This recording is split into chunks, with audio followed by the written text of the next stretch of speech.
Welcome to another episode of Get Wisdom. I'm Brian Kelly, along with Get Wisdom founder and director, Carl Mollison.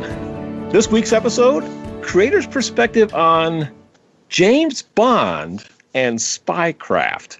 In our never-ending search for interesting topics to get people's attention, we thought we would go down an interesting road, Carl.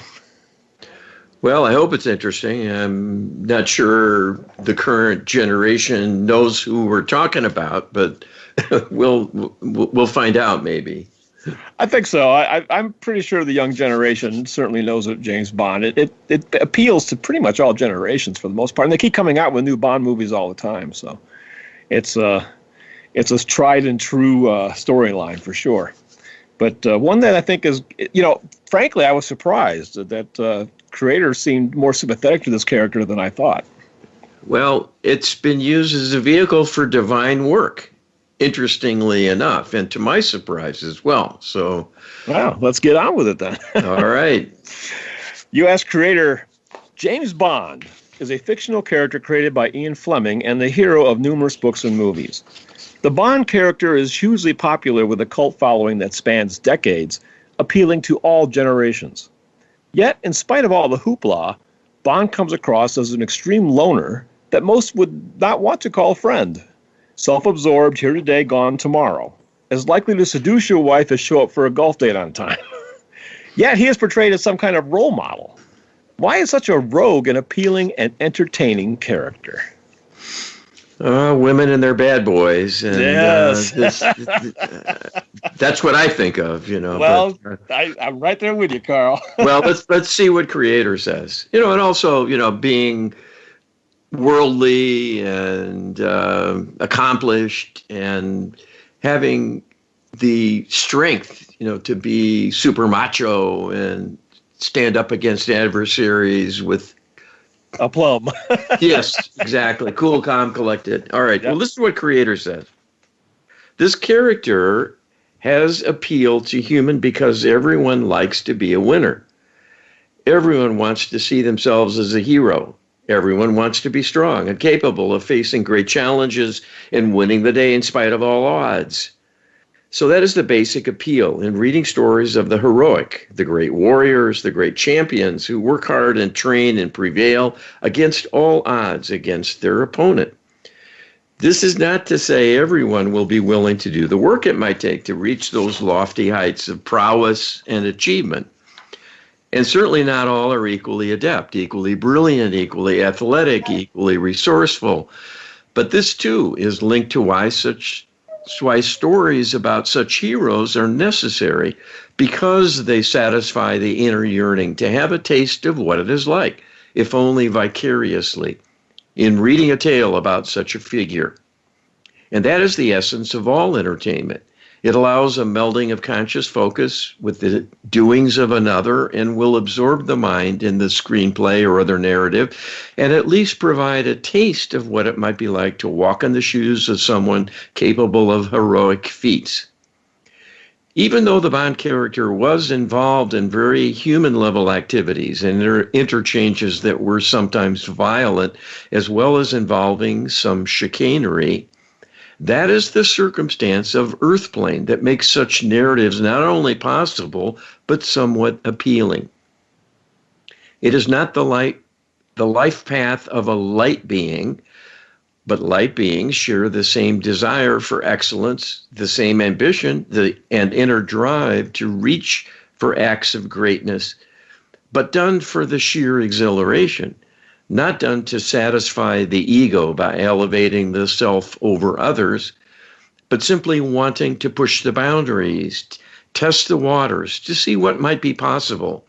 And the end result will always be shared with others so all can learn and grow in parallel, if only by walking the path of the champion and following their example.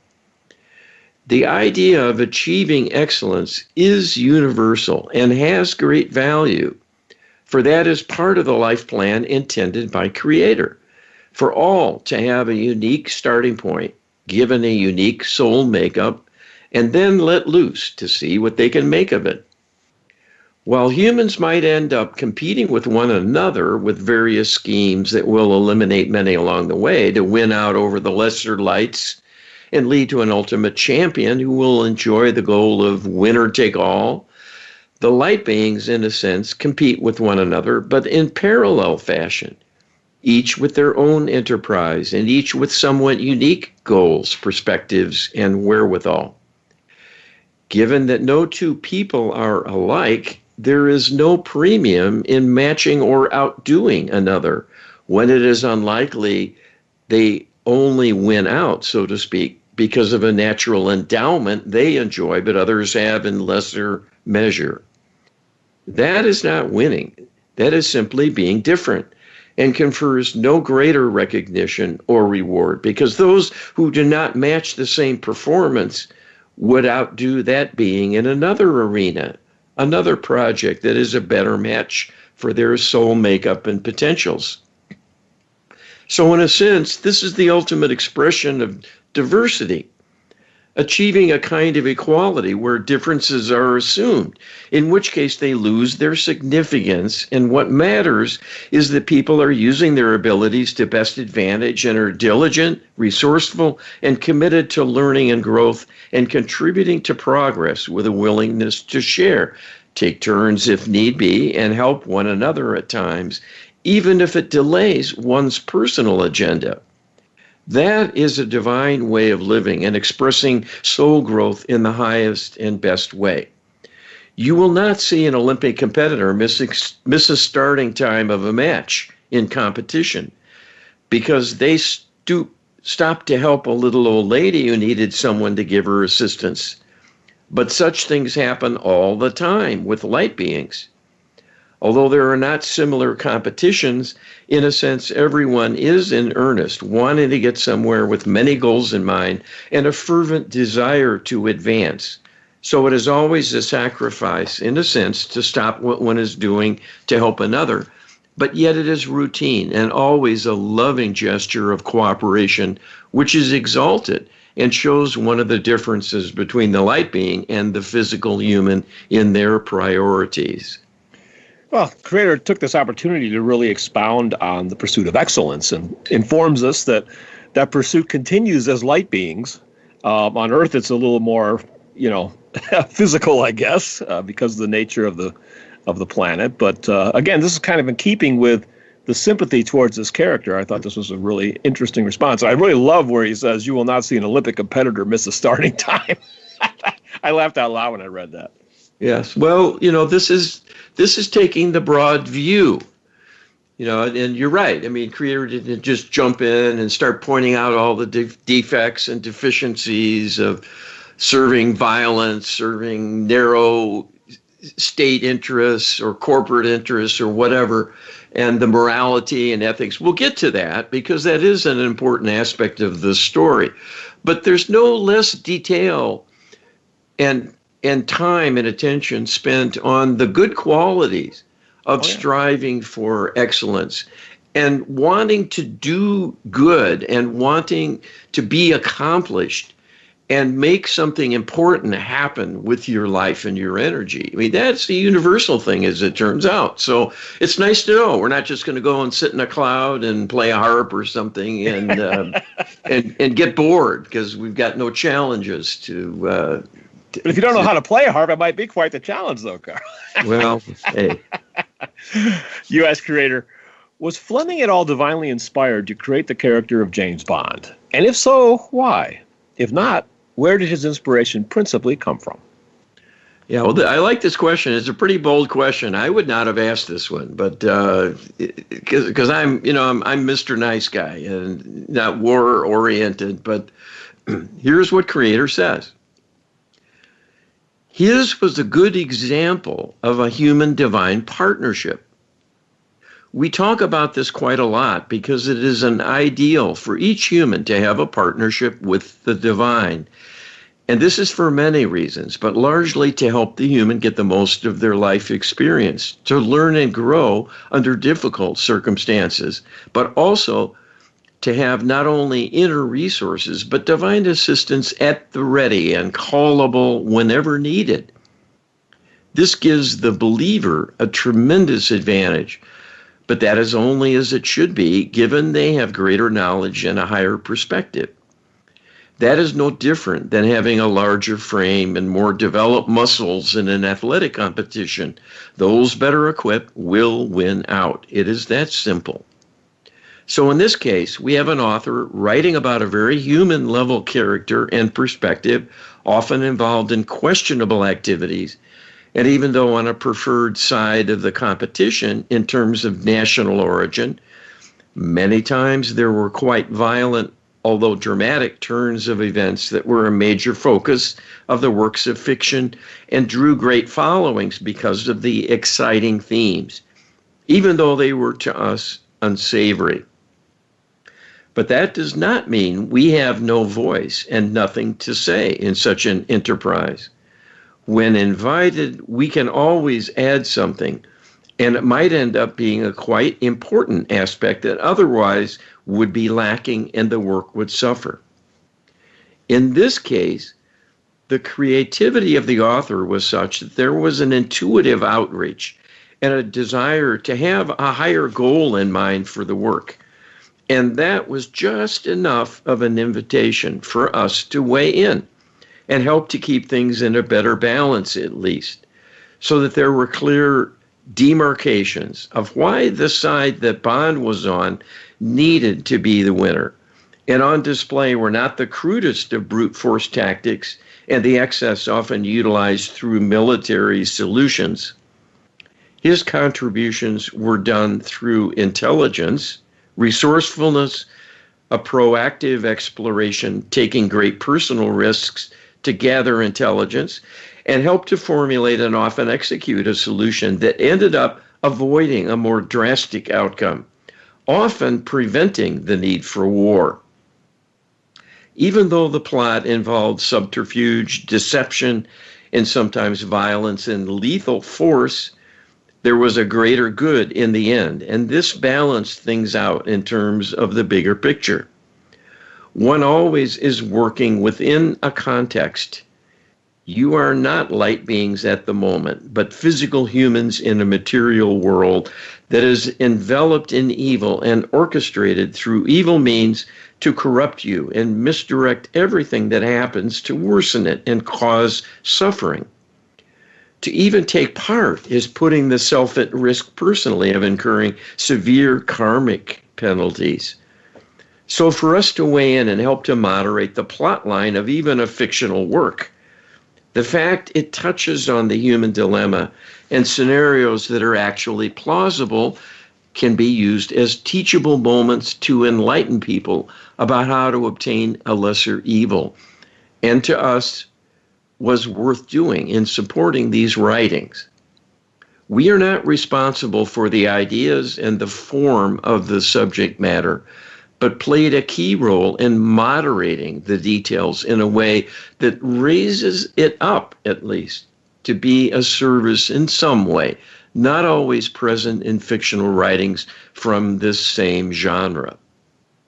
This was a surprising answer. I really, I didn't expect creator to come out and say, yeah, there was a lot of divine inspiration in this. Not across the board, of course, but there was an opening, and creator stepped right in and took that opening. It's really interesting answer. Well, and I think it's the idea of working against forces of evil, but using all the resources you can muster in a way that doesn't descend into a kind of a cataclysmic conflict. Yes, a conservation that never of ends. Force. Yeah. Yes, yeah. You don't want to trigger a World War III. Right. And if you can get away with, as crude as it sounds, if you can get away with killing a half dozen people rather than, thousands or hundreds of thousands, well, then that's the better solution for sure. Somebody's got to do it, I guess. U.S. creator James Bond is famous for having a license to kill, as if having a license somehow made killing seem okay and even laudable. It's even rumored that some real-life spy agencies actually require cadets to terminate a target in the field before being admitted to their ranks. Can creator share what the real-life consequences for the real-life James Bonds are and the price paid by the soul for this kind of occupation? All right, and creator says the following. Here we get into the nitty-gritty of what it means to live a life in service to dark purposes, even done for one's country and the survival of many fellow citizens. We have rather strict standards when it comes to the taking of life and would tell you it is always wrong. But there are mitigating circumstances, and in some cases, trading one life for another can serve a higher purpose. And while wrong is the lesser of evils, such things are dealt with through the fine-tuning of the law of karma, which reckons all things in terms of their energetic makeup and consequences, and will see that the books are balanced, so to speak, no matter what. So in a sense, being a secret agent with the so-called license to kill is making a pact with the devil, because using that license will incur a karmic penalty, and no matter what, and the fact that it is a deliberate choice makes it a more severe moral lapse than if one were forced into a self-defense situation where one's home is invaded or one is caught up in a war, not of their choosing, and has a choice to make about ending the life of an invading marauder to save their life, to save the lives of their loved ones, or allowing them to hold sway. So we would say there are many fine points and nuances in deciding how the relative merits of actions can be viewed and sorted out in a kind of hierarchy to assign responsibility. Things are not so simple many, many times, but can be exceedingly complicated and demanding in the discernment needed to find one's path in very difficult and conflicting circumstances. But someone who chooses a life of intrigue that is, in effect, a cosmetic label put on an intention to deceive and take advantage of others to gain something for the self and one's compatriots, which could be quite costly for them and even lethal, is pushing the boundary quite hard in terms of the ethics and will likely cause trouble for that individual in what they will have to pay later on, if only in another lifetime. Well, here we really are getting into the nitty gritty. We've learned through this project, through multiple challenges in the past, that you're going to take on the karma if you kill somebody or if you do them harm. And it doesn't matter if a greater good transpires from it. You'll get good karma from that, but that good karma will not necessarily cancel out that particular deed. You're still going to have the trauma that's generated by that act of killing or harming. And that's going to have to be balanced on its own outside of the greater good that prevailed. Yes, yeah. It's unfortunate. And in a war-centered world, we're highly conditioned to accept it as just a part of life. But Creator says different. We need a higher standard. Absolutely. Be sure to check out lots of higher standards at getwisdom.com. You can download our prayer book, which has the highest standards for prayer that will bring very effective changes into your life, into the life of others. Get that at getwisdom.com/prayer. And also check out the Lightworker Healing Protocol. You can get the ebook at getwisdom.com/LHP, getwisdom.com/LHP, and we'll be right back with more intrigue on James Bond and Spycraft when we come back after this. Welcome back to this week's second segment for Get Wisdom. We are talking about the fictional character James Bond and the occupation of spycraft. There's quite a few interesting revelations when we explore this topic, Carl. Yes, well, this is deeper than I thought we might go. I mean, the moral questions about spying and what it is done in response to or to act as a kind of preventive measure to gain and keep an advantage to maybe forestall something worse. You can argue all day long about it, and there are lesser evils, as Creator is pointing out here. But the fact there are redeeming values is an interesting discussion, because the world isn't black or white. It is very much a gray fog of uncertainty and balanced and out of balance competing forces and philosophies and religions and the whole thing. So this requires a lot of us Yes, it does. To make our choices. A lot to think about, a lot to weigh. U.S. creator, spies are not exactly turn the other cheek and always be honest types of people. But in a world such as ours, even creator would recognize the need for important intelligence gathering. When the outcome of events like World War II is almost wholly dependent on accurate information about the enemy, it would seem successful spycraft might indeed benefit greatly from divine intervention.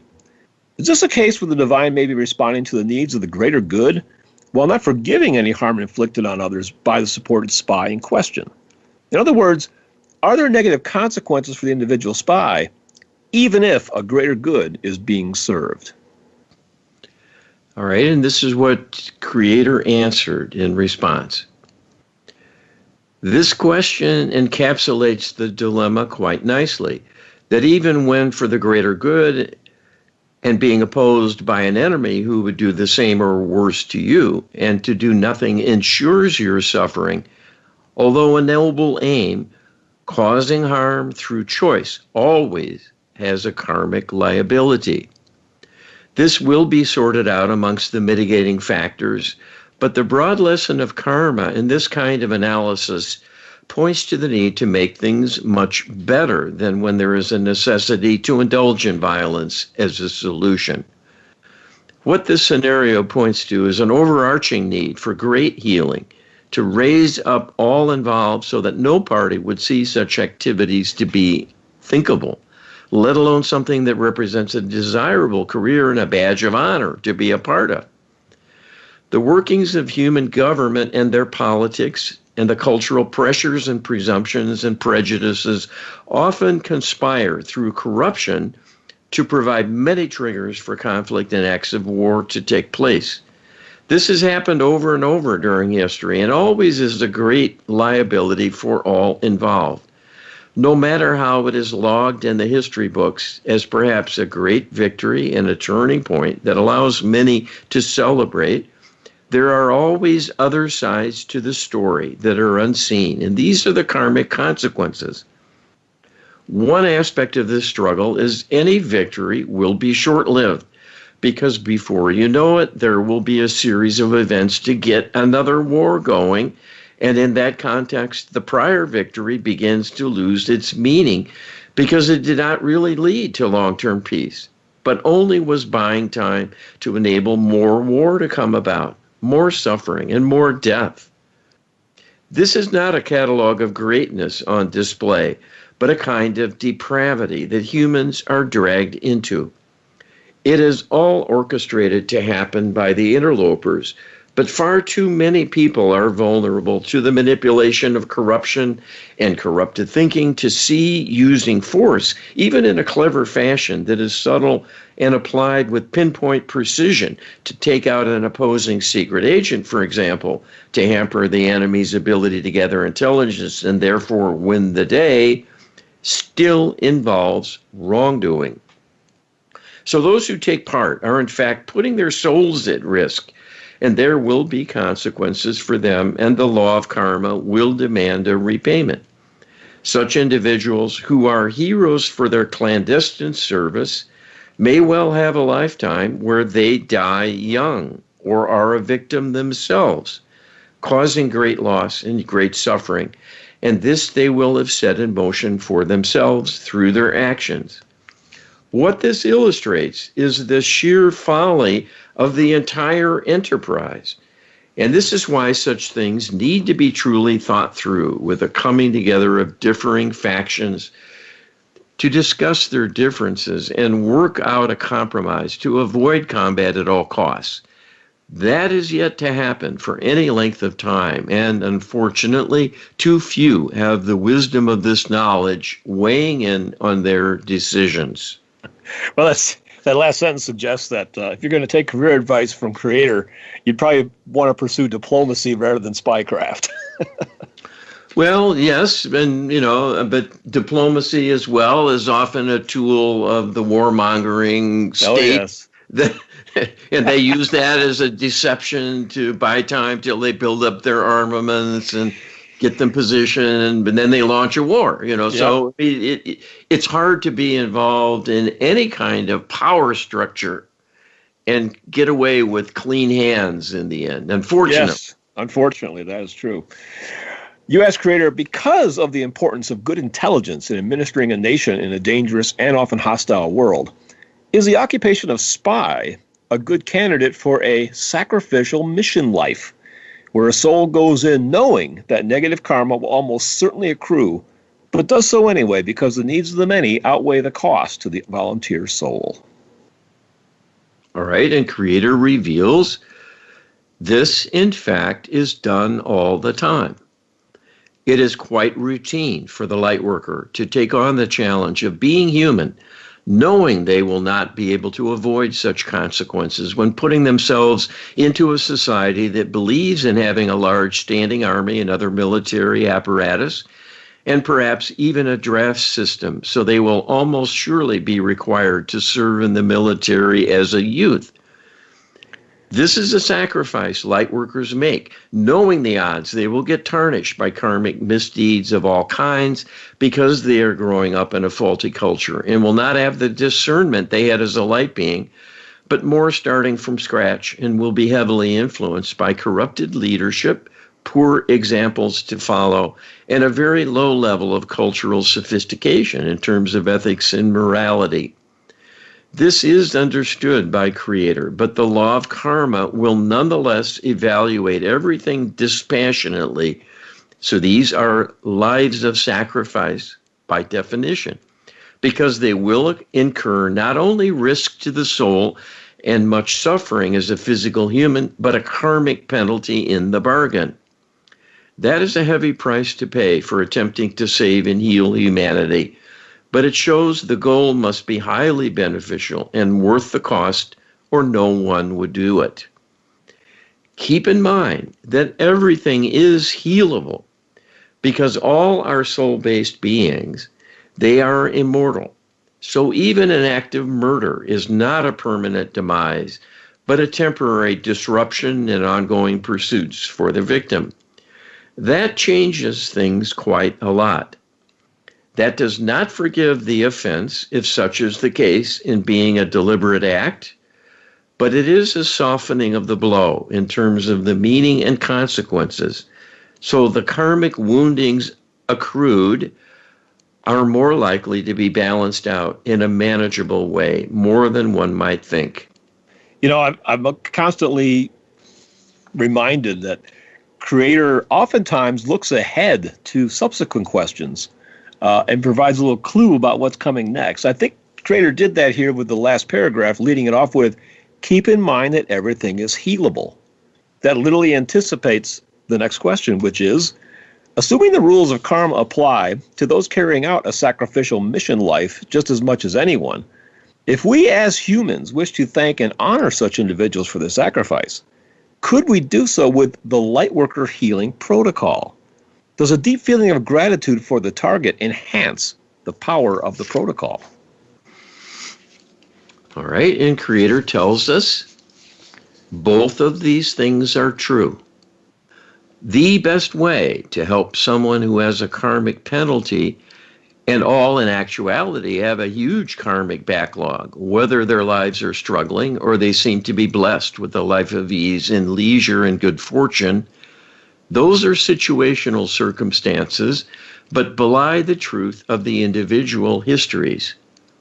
We can assure you there are many, many hidden wounds that will have to be reckoned with, as well as damage done to others along the way through ignorance or recklessness.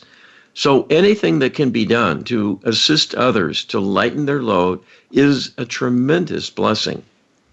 The very best way to do that is to do a Lightworker Healing Protocol session for that individual, because it will go to work on their karmic backlog, and it will continue to work unceasingly on their behalf to peel away the layers of karmic obligation and wounding to restore the person eventually to a more balanced state of being. So to do so is a tremendous act of loving kindness.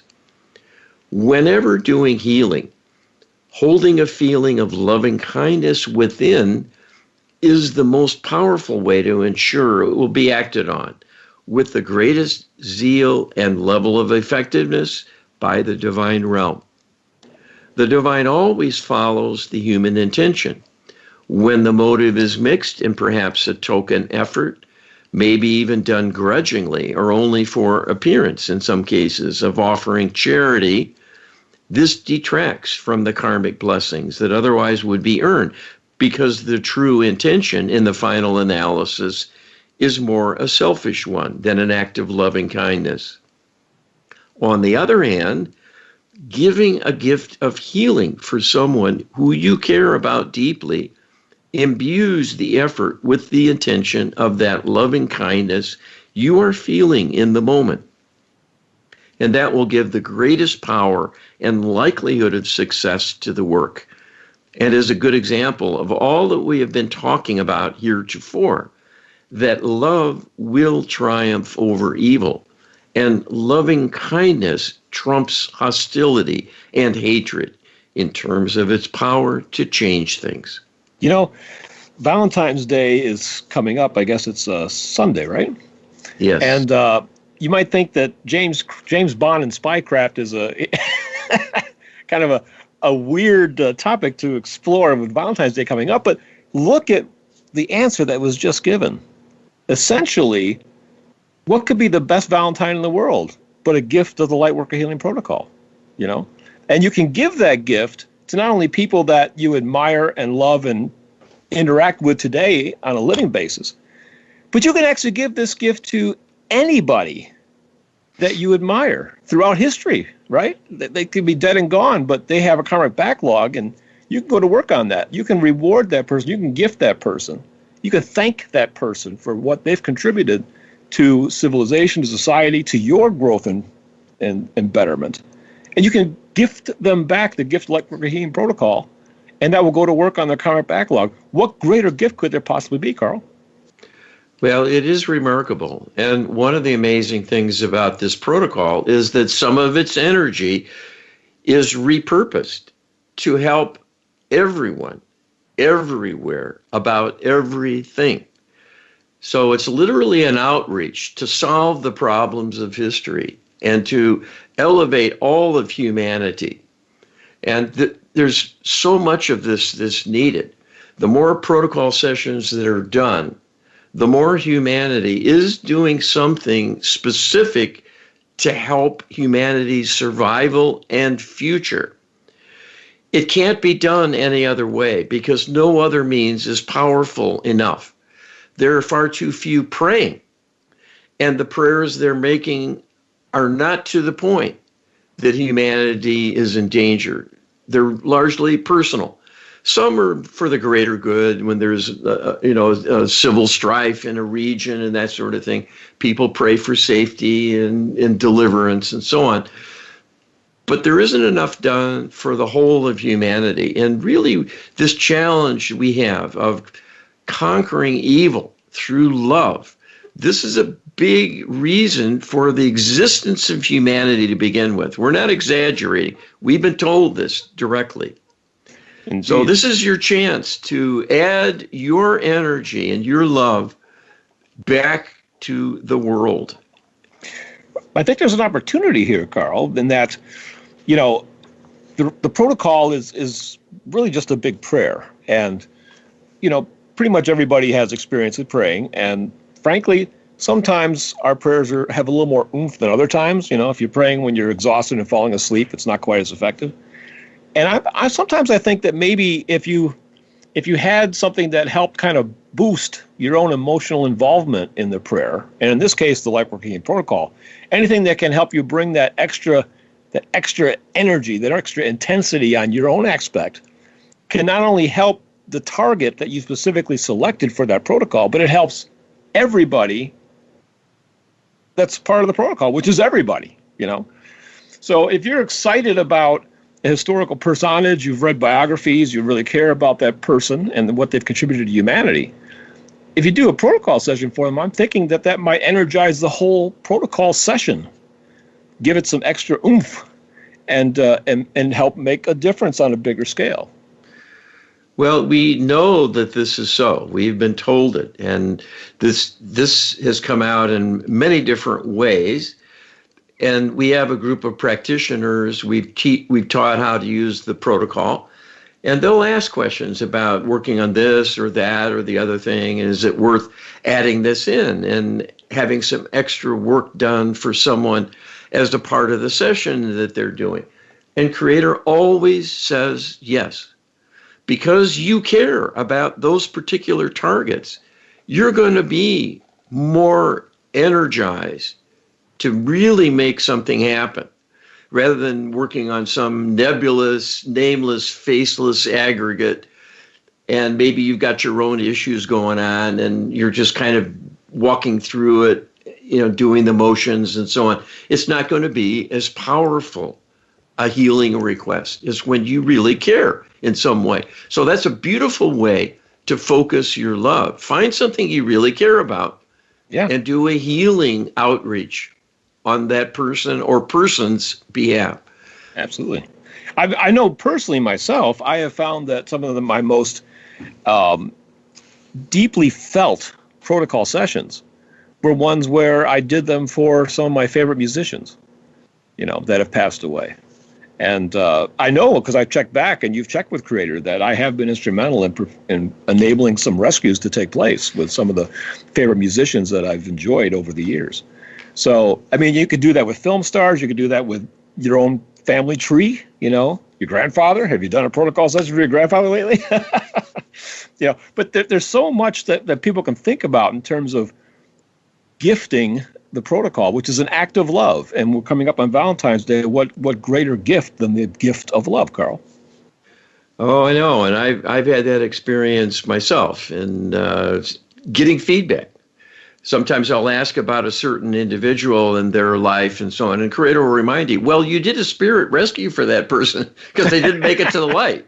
Right. I'm talking famous people who and they didn't make it back because they weren't in spiritual alignment for whatever reason. They struggled at the end. They were in a bad state of mind. They weren't particularly believers and so on. So there's many road hazards, but there's many reasons to need healing and to offer healing as well.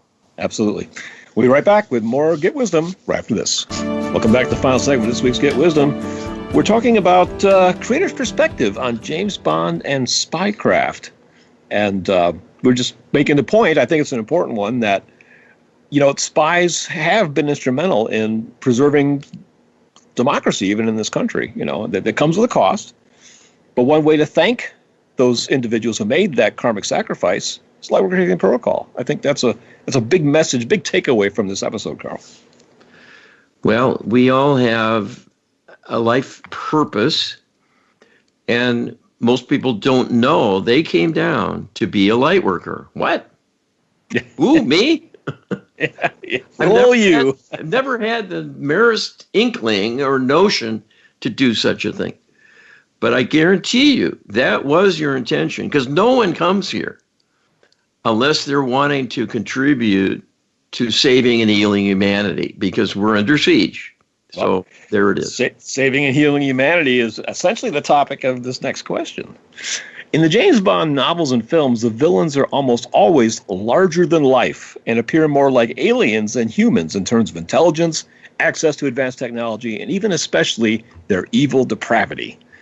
This seems like a genuine nod to the real-life extraterrestrial alliance as our real larger-than-life enemies. Is there a divinely inspired hint in the creation of these villains? All right, and Creator says the following. This is a clear divine impulse level of intelligence and insight specifically to be a warning for humanity, to be critical and wary of the super rich and any source of power that acts in secret, particularly. The world is, in reality, run by the Extraterrestrial Alliance, a group of beings from other worlds that do not belong here but want the Earth for themselves and are pressuring humanity on a constant basis, causing all manner of difficulties. So this indeed is hinted at in the plots of these works of fiction, where the Bond character takes on a seat of power almost unilaterally. While this could be seen as a fairy tale, wildly improbable that a single-handed endeavor could have such overwhelming benefits and power, there was this dual purpose for this dichotomy. It was to not only show a nice tale about winning against overwhelming odds, which is always a heroic theme, but to highlight the dilemma of humanity in being a relative weakling of diminished power and capability up against an opponent of wealth and power possessed of cunning and heartless savagery. This, in fact, is reality because these forces allied against humanity are just that. They are sociopaths and hugely corrupted. The other layer here that is depicted in the characterization of these uber villains is that amongst humanity you have a class of beings that are an alien bloodline. And these include many of the wealthiest individuals who indeed are involved in enterprises that undermine humanity in many, many ways, even while enriching themselves personally. So this is an especially appropriate and dire warning given about what humanity is up against, and also why it resonates as strongly as it does, given that the life of James Bond is quite esoteric and in reality one that not many would truly want to have, given the dangers and the lifestyle of always roaming about with no roots and no lasting love relationships and so on. Wow, this is another deep answer in the sense that creator is telling us that these uber villains do represent, in a very real sense, our real life villains, but also that there's a David and Goliath kind of story going on here, where little old James Bond, a single individual, takes on this whole, evil, depraved organization and wins in the end. That's not just fiction, people. I mean, we can literally be our own kind of spiritual James Bond. Using the Lightworker Healing Protocol, we can tip the scales and help save humanity against these uber villains. It really can happen. Well, we need more Davids, though. We do. It takes more than one David in today's world of Goliaths. There's too many of them and too few of us who are awakened and in spiritual alignment. So this is a time for prayer, and it's a time for a broad healing outreach to heal the perpetrators. Absolutely. You asked creator, some of the most successful spies in history were women. How important a role have women spies played in the large dramas of human history? All right. Creator says women have figured in many scenarios involving espionage all through human history. And that is because men have their women and women have their men. So they are omnipresent, except perhaps on the battlefield in most eras. The desire for intimate partnerships creates an ideal point of vulnerability that has likewise been exploited deliberately to use women as spies to gain the trust of opponents and learn their secrets and report back their newfound knowledge. This clearly has its unsavory aspects and also the same ethical complications, as much of it will involve unsavory conduct in a moral sense that will have karmic consequences. And again, is a question of motive and choices in terms of what might be at stake in the larger picture for perhaps the lives of millions in need of at least some leverage through intelligence work that could help win the day and preserve many lives in exchange for a woman living a lie for a time to gather information. So these are complicated situations and involve much drama and intrigue, but to be sure, there are very large risks and consequences in the many nefarious plots that are promoted by the forces of evil to create warring factions and promote civil strife and international incidents that provoke war on a regular basis to keep tensions high and increase the likelihood of a conflagration being unleashed. So Not being normal times, it is understandable that people in authority will turn to almost any means at their disposal to gain the upper hand, especially in being in the know about what the adversary is up to, as it can be life-saving.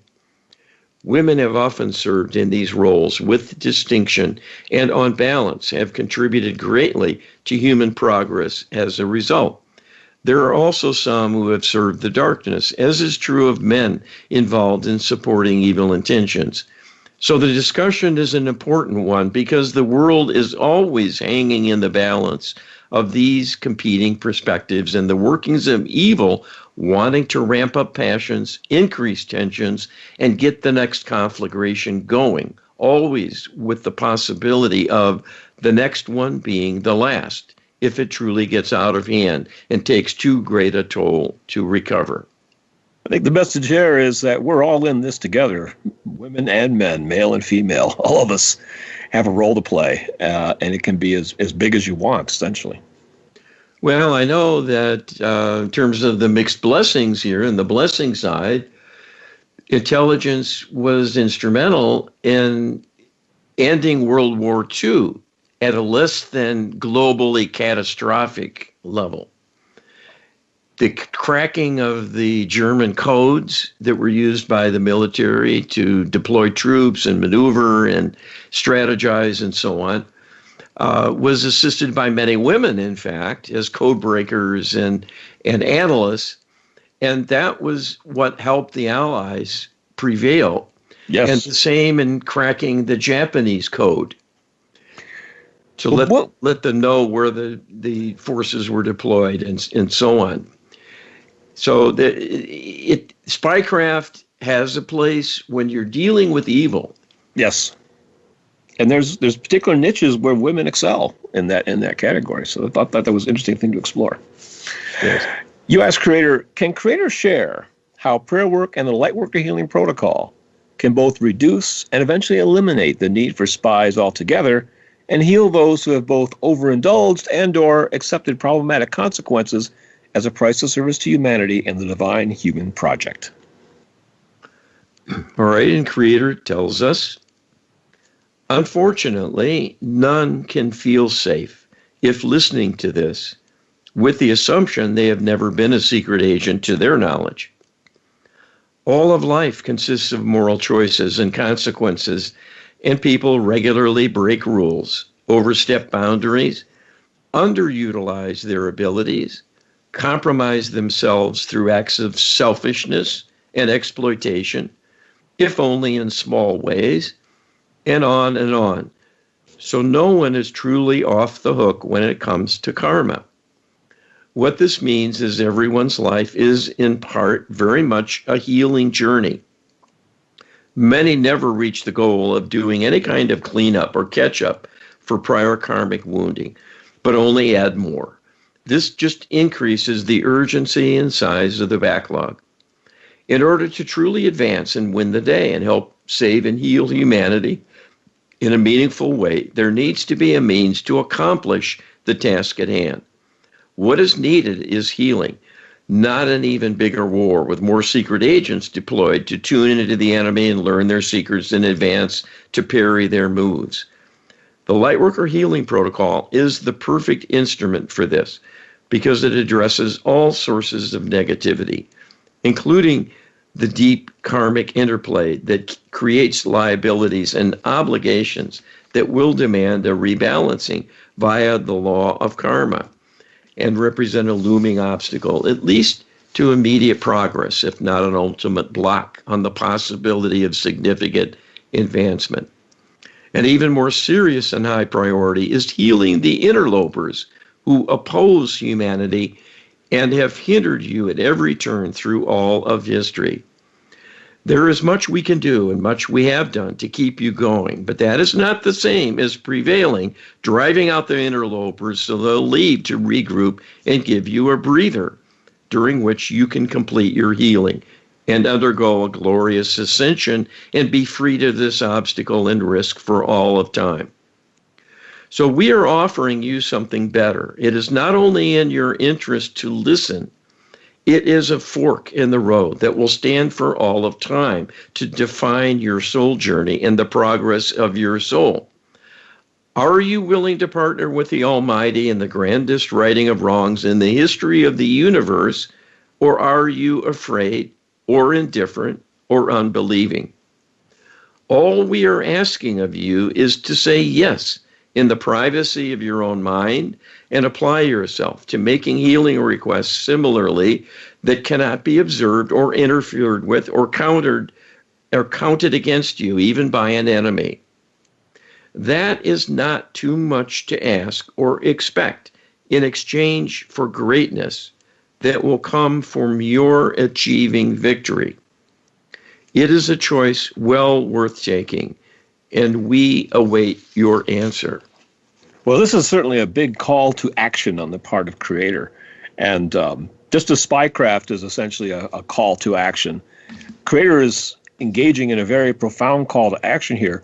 And on the topic of Spycraft, secrecy and going about your activities in safety and being undiscovered, Creator at this very last paragraph says that we have privacy when we use the Lightworker Healing Protocol and we ask for protection in partnership with the divine. Our requests to the divine will be hidden, will be shielded from those who might take exception to that activity, Carl. Well, and this is quite a divine blessing when you consider what this represents. So you can do divine work and be safe at the same time. You can make a difference, a global difference, a difference for the entire Milky Way galaxy using a healing protocol like this. And you will be shielded and protected. And this is the same that is true of prayer. It's like a shield goes up when you reach out to the Almighty. No one will know and hear what your thoughts are and what you're thinking and saying to God. You must believe, though. And that's a sticking point for all too many now. And that's why if you have some belief in the divine, why you're so special and needed so greatly at this point in time, most people are living token lives of little meaning or purpose, and it's wasting their energy and the light they bring in with them. They're not shining it outward. They're not giving it to anything or anyone.